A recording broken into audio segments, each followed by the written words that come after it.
अगली तरह point 8 start करते हैं। सबसे पहले देख लेते हैं इसमें क्या है और उसके बाद इसके क्वेश्चन आंसर स्टार्ट करेंगे। एग्जाम्पल्स आप खुद ब खुद ट्राई करना और ये जो क्वेश्चन आंसर्स है ना ये भी पहले खुद ट्राई करना, अगर नहीं निकलते हैं तो फिर आप देख सकते हो। ठीक है, तो देखो प्रश्नावली 13.8, इसके अंदर जो है ना आपके दो फॉर्मूले यूज होंगे। एक तो होगा गोले का आयतन, गोले का आयतन, और दूसरा फॉर्मूला होगा आपका अर्धगोले का आयतन।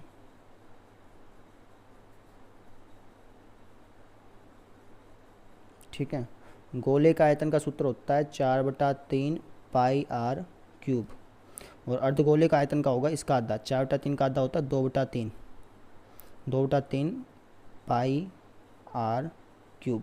ये दोनों फॉर्मूले आपके यूज़ होने हैं। ठीक, अच्छा इन फॉर्मूले का जो है ना प्रूफ नहीं दिया हुआ आपकी क्लास में। आपसे कहा गया कि इनका जो प्रूफ है ना ये आप हायर क्लासेस में सीखोगे, और ये आप सीखोगे कॉलेज में जाके, जब आप बीए बीएससी मत करोगे ना तब जाके सीखोगे। इंटीग्रेशन नाम से एक टॉपिक आएगा उसमें। ठीक है, तो फिलहाल हम इनको ये बस याद रखेंगे और एक्सरसाइज सॉल्व कर लेते हैं। तो देखो पहला क्वेश्चन क्या बोल रहा है, पहले क्वेश्चन का पहला पार्ट बोल रहा है कि गोले की त्रिज्या दे रखी है, हमें उसका आयतन ज्ञात करना है। तो आसान है, गोले की त्रिज्या दे रखी है, आयतन ज्ञात करेंगे, फॉर्मूला लगा देंगे, आंसर आ जाएगा। तो गोले की त्रिज्या मतलब आर कितनी है, 7 सेंटीमीटर। गोले का आयतन ज्ञात करना है, आयतन का फॉर्मूला क्या होता है 4/3 पाई आर क्यूब। वैल्यू रख दी, 4/3 गुणा 22/7 गुणा में आर की वैल्यू है 7 सेंटीमीटर, गुणा में 7 सेंटीमीटर, गुणा में 7 सेंटीमीटर, क्यूब है ना तो 3 बार लिखना पड़ा। तो 7 से 7 कट गया, 22 7 होता है 154, और 154 की 7 से मल्टीप्लाई करो तो आपका आएगा 1078, और 1078 की जब आप वापस 4 से मल्टीप्लाई करोगे, ऊपर 4 भी तो था, तो 1078 की आप 4 से मल्टीप्लाई करो कितना आएगा 3 ये आपका आएगा 4312/3 centimetre cube. Centimetre centimetre centimetre multiply करो तो सेंटीमीटर क्यूब आ गया। अच्छा पीछे आंसर देखोगे तो पीछे दे रखा आपको मिश्रित रूप में, अगर उसमें लिखना चाहो तो उसमें भी लिख सकते हो, और नहीं लिखोगे तब भी कोई दिक्कत नहीं है। ठीक है, तो आप इतना ही करके छोड़ देंगे, है ना, कह तो रखा नहीं कि भाई मिश्रित रूप में करो इसको, तो आपका आंसर आ गया। अब देख लो इसका दूसरा पार्ट, दूसरा पार्ट देखो इसका, दूसरे में दे रखा है 0.63 मीटर, आयतन ज्ञात करना है। तो वही सेम चीज़ है, गोले की त्रिज्या दे रखी है मतलब आर 0.63 मीटर, गोले का आयतन ज्ञात करना है। फॉर्मूला होता है हमारा 4/3 पाई आर क्यूब। वैल्यू रखते हैं 4/3 गुणा 22/7 गुणा त्रिज्या कितनी है 0.63 मीटर, गुणा में 0.63 मीटर, और गुणा में 0.63 मीटर। ठीक है, तो ये गया 7 9 63, 0.09 आएगा। कई बार आप 0.9 लिख देते हैं, गलत होता। 0.9 लिखोगे तो वो तो 6.3 हो गया ना, तो 2 के बाद पॉइंट है तो 0.09 लिखना पड़ेगा। फिर इसको काट लो, इसको काटो चाहे 0.21, ये आ गया। इनके मल्टीप्लाई करनी पड़ेगी, मल्टीप्लाई थोड़ी बड़ी पड़ेगी आपको। 22 का 88, 88 की 0.9 से मल्टीप्लाई करो, 88 की मैं 9 से कर लेता हूँ, बाद में देखूँगा इसको। तो 7 92, फिर इसकी मेरे को 0.21 से 21 से करते हैं,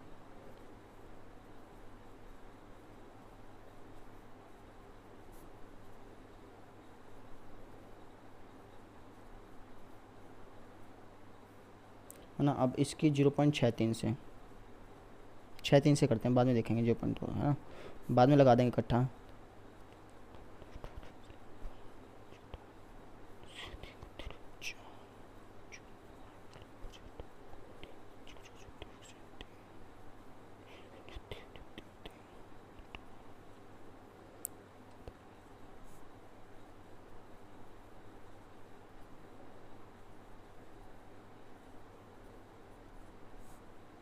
अब देखो पॉइंट कितनी बार लगेगा, 2 के बाद 2 के बाद 2 के बाद 2 4 6, 6 के बाद पॉइंट लगा दो उठा के, 2 4, ओ गलती कर दी, एक पॉइंट आएगा, ऐसे आएगा, इसका आंसर आएगा 1.0478116 मीटर क्यूब। ठीक है, अब पीछे आंसर देखोगे तो उसने देखा 1.05, भाई 4,4,7,8,1,6 जो है ना, ये लगभग लगभग किसके बराबर हो गया, 5,000 5,000 के 50,000 के बराबर हो गया ना, लगभग लगभग 47,816 जो है ये 50,000 के बराबर हो गया। और 50,000 के जो है ना पॉइंट के बाद आप जीरो नहीं लगाते, तो सिंपल 5 लिख दिया इसने। वैसे ही 4,7,8,1,6 पहुँचते पहुँचते कहाँ पहुँच जाएगा, 5 के पास पहुँच जाएगा। तो ऐसे करके उसने लगभग करके दे दिया। कहीं तक छोड़ दो, लगभग करके छोड़ोगे तब भी ठीक है, यहाँ तक छोड़ दोगे तब भी ठीक है, कोई दिक्कत नहीं आएगी। ठीक है, अब देखो प्रश्न में इसका दूसरे का पहला पार्ट बोल रखा है कि व्यास है 28 सेंटीमीटर, इसका आयतन ज्ञात करो। किसी ठोस गोलाकार गेंद द्वारा हटाए गए पानी का आयतन। वही चीज़ है, आपने गोला ले लिया, उसको आपने क्या किया, पानी में डुबा दिया। ठीक है, और जो पानी बाहर निकला है उसका आयतन ज्ञात करो। तो जो गोला अंदर गया है ना वही आयतन, और बाहर जो पानी निकला है वही आयतन सेम होगा। इसको समझ लेना, बाकी आगे कुछ क्वेश्चन तो नहीं आई जैसा, लेकिन फिर समझ लो। एक पानी का गिलास है, ठीक है, आपने इसके अंदर मान लो कंचा डाल दी। ठीक है, कंचा डालने के बाद कुछ पानी नीचे गिर गया, मान लो ये पानी अपना नीचे गिर गया ऐसे ऐसे। ठीक है, पानी कितना नीचे गिरा होगा, जितना इस गोले का आयतन होगा, है ना, जितना गोले का आयतन होगा उतना ही तो पानी गिरेगा नीचे। तो ये पानी का आयतन ज्ञात करने को बोल रहा है, तो ये किसके बराबर होगा, गोले के आयतन के बराबर। बात समझ में आई? तो सिंपल आप लिख देंगे गोले की त्रिज्या और गोले का आयतन ज्ञात कर लेंगे। ठीक है, गोले की त्रिज्या मतलब आर कितनी हो जाएगी, व्यास है इसका 28 सेंटीमीटर, इसका आधा, तो ये हो गया मेरा 14 सेंटीमीटर। मुझे ज्ञात करना है गोले का आयतन। फॉर्मूला पता है, 4/3 पाई आर क्यूब, वैल्यू रख दो सिंपल, 4/3 गुना 22/7 गुना में आर की वैल्यू क्या है 14 सेंटीमीटर, गुना में 14 सेंटीमीटर, गुना में 14 सेंटीमीटर, तो 7 दूनी 14। ठीक है, और कुछ कटेगा नहीं, तो 14 14 तो 196 होता है, 196 दूनी होता है आपका 100 दूनी 400, 4 8 घटा लो तो 392 हो गया। 392 की 22 से मल्टीप्लाई करो भाई, 392 की 22 से, 4 दोनों में 18, तो 4 1 7, 784 वापस आ गया, 4 8 4 12, 8 16, 8624 आ गया। इसकी फिर आप 4 से मल्टीप्लाई करो,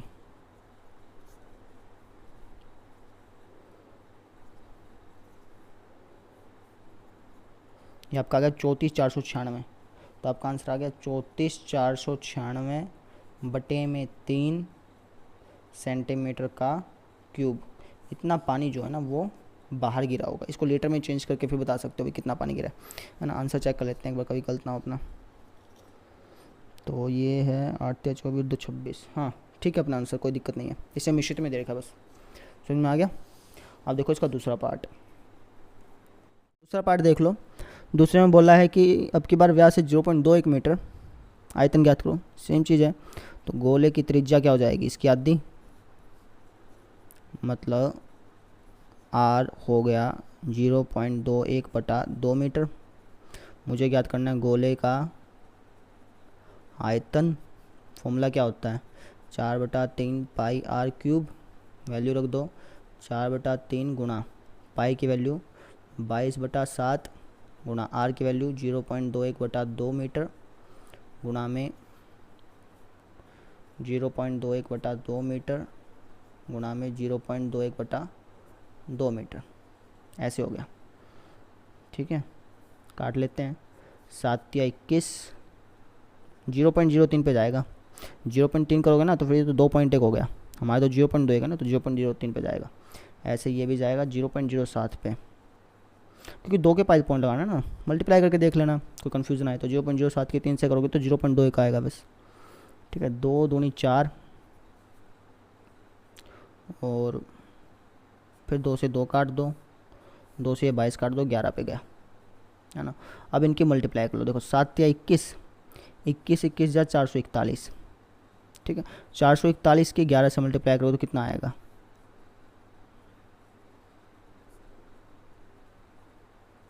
4851 आ गया ये, 4851। अब देखो पॉइंट कितने वाला लगेगा, 2 4 6, 6 के बाद पॉइंट 1 2 3 4 5 6, इसके बाद पॉइंट। ये मल्टीप्लाई समझ में आ गई। जब आप 11 से मल्टीप्लाई कर दिया ना, तो आप जल्दी फटाफट करने के चक्कर में क्या करते हैं, 441 यहाँ लिख दिया, एक अंक छोड़ के यहाँ लिख दो, अपने आप मल्टीप्लाई हो जाती है बस ये ना। 11 से मल्टीप्लाई करो तब भी यही आंसर आएगा। तो यहाँ ध्यान लगा लो, अभी तो इतना आ गया। लो 6 के बाद पॉइंट, तो पॉइंट को दिखाने के लिए जो है ना आप 0 लगा देते हैं, मीटर क्यूब। ये आपका आंसर आ गया। आंसर चेक कर लेते हैं, 13.8 का जो ठीक है, कोई दिक्कत नहीं है, कर लोगे। अब देख लो इसका थर्ड पार्ट। तीसरा क्वेश्चन देखो इसका। तीसरे में बोल रखा है कि धातु की एक गेंद का व्यास है 4.2 सेंटीमीटर। यदि इस धातु का घनत्व 8.9 ग्राम प्रति सेंटीमीटर क्यूब है, तो इस गेंद का द्रव्यमान ज्ञात करो। द्रव्यमान मतलब वज़न ज्ञात करना है। तो सबसे पहले आयतन ज्ञात कर लेंगे। आयतन की आप 8.9 ग्राम से मल्टीप्लाई कर देंगे, हमारा आंसर आ जाएगा। समझो, आयतन ज्ञात कर लिया, उसका आपने ग्राम में चेंज कर दिया। ग्राम का मतलब क्या होता है, वज़न, तो आपका उसका वज़न आ गया, सिंपल। तो सबसे पहले आप लिखिएगा गोले की त्रिज्या,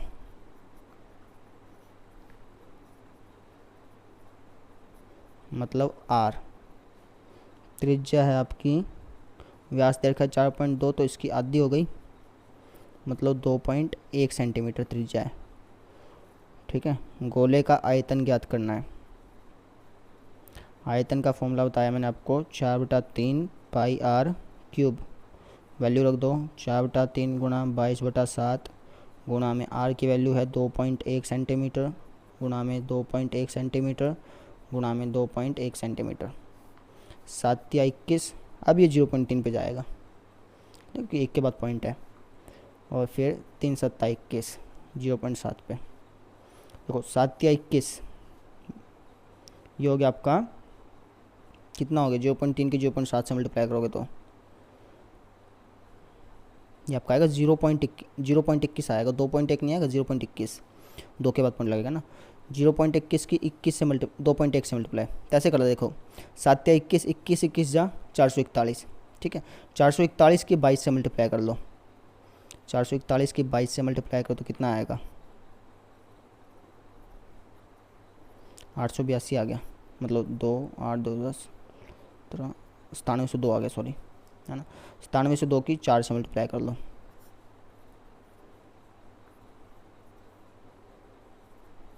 38,808 आ गया, 38,808 सेंटीमीटर क्यूब। पॉइंट देखो कितना लगाओगे, 1 के बाद पॉइंट, 1 के बाद 1 के बाद 3 के बाद ये हो गया, 3 के बाद पॉइंट लगा देना। 38.808 सेंटीमीटर क्यूब, ये इसका क्या आ गया, आयतन आ गया। अब मुझे तो इसका वज़न पता करना है ना, तो मुझे गुणा करनी पड़ेगी इसकी 8.9 से। तो मैं यहाँ लिख देता हूँ, ये रफ का पार्ट है आपका। तो आप लिखेंगे गेंद का द्रव्यमान क्या हो जाएगा, 38.808 मल्टीप्लाई में 8.9 ग्राम, ठीक है। तो इसके 8.9 से मल्टीप्लाई करनी पड़ेगी आपको।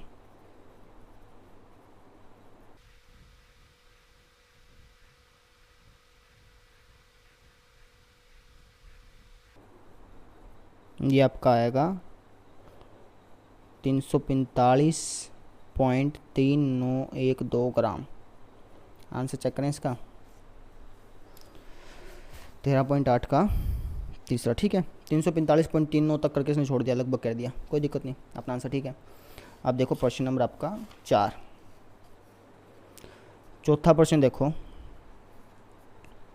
बोल रखा है कि चंद्रमा का व्यास पृथ्वी के व्यास का लगभग 1/4 है। चंद्रमा का आयतन पृथ्वी के आयतन की कौन सी भिन्न है। इस टाइप का क्वेश्चन पहले आ चुका है, तो बिल्कुल वैसा का वैसा ही, सेम टू सेम है। अच्छा, जो भिन्न शब्द है ना, भिन्न और अनुपात दोनों सेम चीज़ होती हैं, कोई दिक्कत नहीं आती इसमें। तो सबसे पहले लिखेंगे, माना पृथ्वी का व्यास, इसको मैंने मान लिया x। फिर चंद्रमा का व्यास, चंद्रमा का व्यास क्या हो जाएगा, इसने कहा 1/4, तो x/4 हो गया। तो अगर मैं आपसे पूछ लूँ कि बताओ भाई पृथ्वी की त्रिज्या क्या है, तो बता सकते हो, इसका आधा हो जाएगी, x/2। ऐसे आपसे पूछ लिया जाए भाई चंद्रमा की त्रिज्या बताओ, चलो चंद्रमा की त्रिज्या। तो ये भी बताया जा सकता है। एक्स बटा 4 का आधा, एक्स बटा 4 का आधा क्या बताया था, एक्स बटा 8। समझा, एक्स बटा 4 का आधा क्या हो जाएगा, एक्स बटा 8। 1/2 से मल्टीप्लाई करते हैं आपका। ठीक है, ये हो गया। इसको आप मान लो जैसे बड़ा आर, इसको मान लो छोटा आर, ताकि कन्फ्यूज़न ना हो आगे। ठीक है, आगे देखो फिर। तो मुझे याद करना है भिन्न। भिन्न का मतलब क्या होता है कि उसको बटे में लिख दो। किस किस को, चंद्रमा का आयतन पृथ्वी के आयतन की कौन सी भिन्न है। तो प्रश्न में पहले चंद्रमा का आयतन दिया ना, तो चंद्रमा का आयतन ऊपर लिखोगे और बटे में लिखोगे पृथ्वी का आयतन।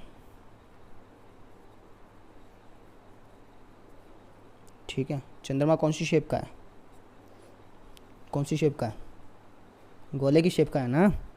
तो फिर हम लिखे गोले की शेप का है, और फिर इसका आयतन क्या हो जाएगा, 4/3 पाई आर क्यूब। ठीक है, पृथ्वी का आयतन का भी क्या फॉर्मूला होगा, 4/3 पाई आर क्यूब। इसको मैंने बड़ा आर लिख दिया, इसको छोटा आर, है ना, क्योंकि इसकी त्रिज्या बड़ी है, इसकी त्रिज्या छोटी है, अपने ऐसे माना भी तो था। ये तो गया कट, यहाँ बचका छोटे आर का क्यूब, यहाँ बचका बड़े आर का क्यूब। छोटा आर कितना है, एक्स बटा 8, तो आप लिखेंगे एक्स बटा 8 का क्यूब बटे में बड़ा आर कितना है, एक्स बटा 2, एक्स बटा 2 का क्यूब। ठीक है, सोल्व कर लो इसको। एक्स का क्यूब होता है बटे में 8 का क्यूब कितना होता है, 64, 64 हटा 8, 48, 32, 48 और 32, 512 हो गया बटे में। इसको खोलोगे तो आएगा एक्स क्यूब बटा 2 का क्यूब 8। ठीक है, ये उल्टा हो जाएगा ऊपर जाके, तो होगा x cube by 512 multiply with 8 बटा एक्स क्यूब।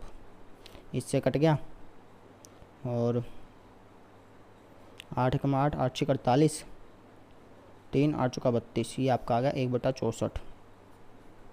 रेशो में निकालोगे तो 1/64, है ना। अनुपात नहीं बोल रखा वैसे, तो इतना ही बोल रखा, इतना ही कर देते हैं। आंसर में देखते हैं क्या दे रखा वैसे इसने, 1/64। भिन्न मतलब बटे में, अनुपात बोलता तो आप यहाँ तक कर देते हैं, इतना छोड़ देना भाई। समझ में आ गई। क्या किया, पृथ्वी का व्यास, चंद्रमा का व्यास हो गया, त्रिज्या निकाल ली। भिन्न कहा था, भिन्न का मतलब बटे में लिख दो, बटे में लिख दिया, ये कट गया, पुट की वैल्यूज, आंसर आ गया 1/64। समझ में आ गया। Question number 5।